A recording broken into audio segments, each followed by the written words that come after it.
tell us a little bit about what this future market is? Sure. So I've been doing innovation and design for the last 10 years, and I did a lot of innovation outside of food as well as inside of food. I also grew up in Detroit, and going to the auto show every year was sort of a highlight of growing up.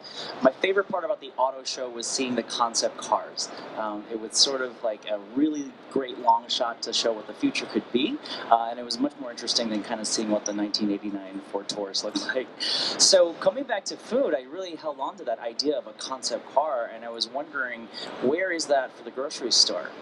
Who are the people that are kind of taking themselves out of the normal course of business for a moment to dream a little bit more aggressively and imagine what food could be into the future, not what it is right now.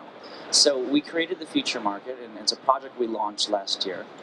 We are in development right now, and it's coming out in a digital platform this fall, and then a physical pop-up we're planning to build sometime Q4, Q1 later this year. And the idea for both is that there are concept products that each tell a story about what the world could look like deep into the future, 50 years into the future. And what do you think will be the unifying themes of the products we should be thinking about making for 2065? Yeah, so I mean, we sort of define, the future of food is food that hits on, people, planet, and profit. I think today, we're doing a better job kind of hitting on all three of those points with the food that we're producing. But as resources dwindle and as the population grows and as consumers are much more conscious about the food that they eat and where it comes from, I think to be a successful food company in the future, you have to think about how to hit on all three of those things: people, planet, and profit. Mm-hmm. The actual layout of a store, if you were just, how are you, Mike Lee, thinking it might be in 2065? Yeah, so I think, it's funny because the layout of the grocery store hasn't changed too much since the inception of it. And in a sense, we want to keep some of that familiar because we don't want to overwhelm people with something that is totally foreign. I'm a firm believer that people need kind of bridges to what they know to something that they don't know. There's a reason why they rate, cars and horsepower still, because it's something that people use to transition them out of horses into cars. So we will have aisles, but it's not to say that we might not suggest that there's other ways of shopping for it. Our aisles will be sort of very touchscreen enabled and very virtual. It gives us not only a good use of our space to tell a lot of stories in the aisles, but it also allows us to do things that you can't do in a retail store right now, which is swap the entire shelf set on a whim. Or let's say 7 to 10 a.m. you have a certain demographic coming in, and you want the shelf set to look like something for them, and then 10 to 12 you've got something for them, and 7 to 9 you got something for them. Working in the tech world and then coming into the food world, I'm constantly jealous of what tech can do. Netflix can rearrange the whole homepage based on every single thing that you've watched, and I keep trying to wonder, how does a grocery store compete with that kind of thing? So that's sort of some of the things that we'll do. We'll also have a really big emphasis on the grocery store as a site of production, not just a site of distribution. We have a living wall that we're planning to build in there, and we really want to show the future of where things like urban farming and rooftop farming are going into things like hydroponics and aeroponics, and how can you make a small footprint very efficient at making really good food? I think that's really powerful because it may obviate the need for centralized farming system or distribution chains that just ship things. I know one of the things you're talking about is customization and not just producing products for individuals, but also maybe even having people have their own nutrition ID that they bring with them into the store that can help with technology, help guide them to the right products. What were you thinking that might include? Yeah, so we have this concept product. It's sort of a conceptual software program called Food ID, and it's essentially the seamless recording, tracking, analyzing of all that you eat and everything about your body, your microbiome, your biology, and then have it seamlessly be used at any kind of place that you eat food. So for instance, if you and I went to dinner together, we saw we sat down, and the menus would sort of sense that we have completely different needs and wants and things like that, right? So it's sort of the end of one size fits all food. And then on the other end, on making stuff, things like 3D food printing, we're really paying attention to a lot. Again, it's a technology that's somewhat rudimentary today, but we sort of jump to the chase of, what happens when you apply 50 years of innovation to that technology today? Where could it go? And could that, sort of be the linchpin for on-demand food?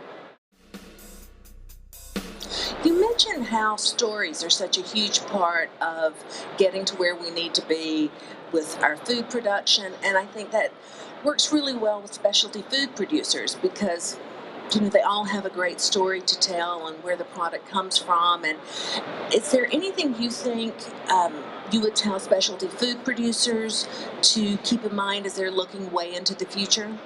Yeah, I mean, I think the trend that I'm seeing that I'm really excited about is specialty food producers and small food entrepreneurs that are thinking about the supply chain and the food system first, and then engineering their marketing and their brand around that, versus the other way around. We used to see a lot of companies that would just say, well, I see a market need for potato chips of this kind of flavor profile, and then we're going to force nature and the supply chain into making that happen. I think people are kind of flipping that around a little bit and saying, okay, what is the most sustainable product that we can get right now? Maybe we shouldn't build a brand that's built completely off of almonds right now, with everything going on with that.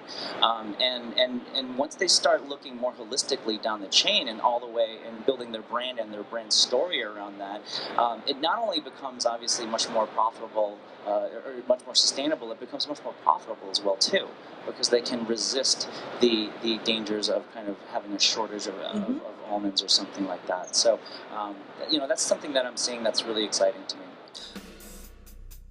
You note that this, future of food needs to go everything from the technology end to the crop rotation end, and when you're developing products, try to develop products that aren't going to completely strip the soil and then have to have the soil rebuilt. And could you talk a little bit more about that? Yeah, sure. So the first product, the first concept product we launched for the future market was called Crop Crisps. It's essentially a cracker. It comes in 4 flavors, but the 4 flavors can only be bought once per year. And the reason for that is the 4 flavors we've chosen are based off of the 4 crops you would plant in an annual crop rotation on a farm. Okay, so, we packaged it, I don't have a picture of it today, but we packaged it to look very much not like a lot of the products you see here from small, indie producers. We packaged it to look like a massive CPG product. So why did we do that? Because we wanted to show that 50 years in the future, that's sort of where the mass is going. That's the thing we take for granted. It's not just sort of a niche thing that, artisanal kind of hipsters from Brooklyn are doing. Did we invent crackers? No. Is it hard to make crackers? No. Did we invent crop rotation? Definitely no. But the idea here is we wanted to merge those two things and say, okay, you can be mass and you can be sustainable at the same time. They're not mutually exclusive, and that's why we kind of chose that as one of our big themes for the future market. That's a great idea. Do you have any other products you're thinking about right now you want to share with us as far as could be a good example? Well, so we're doubling down on the crop crisp idea, the idea of a sort of a rotation shelf, So if you think about a giant CPG conglomerate today, they have a product line that is really kind of maybe created out of the market demand that they see or the synergies that they see in their business.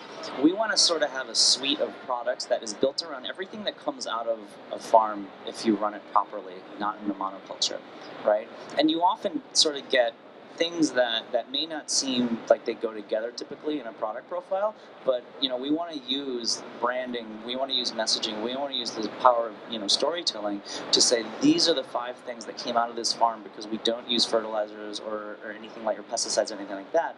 We naturally crop rotated it, and there's a biodiverse set of products, and we're building a brand around that. So we're really doubling down around this kind of rotation shelf idea. And that's a great way for new companies to start thinking about their businesses as well, and in the short term and in the long term, how to keep their own business sustainable while having access to the ingredients they need. I mean, I think so many of our members will be able to tell you of the, vanilla crisis caused by a typhoon in a particular year, or all these things that keep them from being able to produce their product.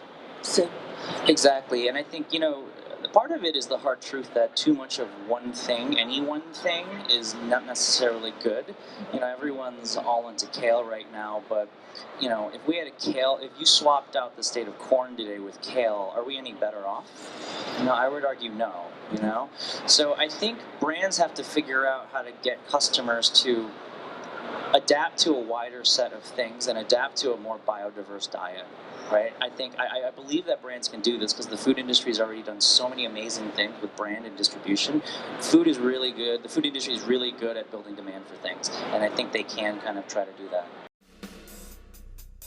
What has been the most fun thing for you in this whole process as far as learning and focusing on the future? It's such an amazing kind of oasis to be able to take yourself out of the current constraints and then think just really wildly about what do I want, not what can I do, what do I want, and in turn it actually helps you work on the stuff that you're working on today a little bit better. It forces you to see today's problems in a little different light, and that's really why we wanted to do it, and that's also why we wanted to really open it up eventually to other people who have good answers to the question, what do you think food looks like in the year 2065? And how do you see that rolling out, the opening it out to other people? Is it going to be through the online platform, through seminars? What are you thinking? Yeah, so the online platform is our main focus right now, and we're sort of building it in a way that's similar to how an Amazon would work in that on Amazon, kind of third-party merchants, they've made it very easy for them to plug in their products and show off their products and sell their products. The analogy for us is we want to make it easy for other people to plug in their ideas and show off their ideas and build conversation around the ideas. So, you think Amazon is a retailer of products, the future market's really a retailer of ideas, and we want to have our ideas, our private label, but we want to also really create an environment for everyone else's ideas because the future of food cannot be determined by 8 people in Brooklyn. And I really want to open this discussion up to everybody, big and small, to see what the future of food is going to lead us to. Oh, this sounds great. Thank you for sharing all this with us.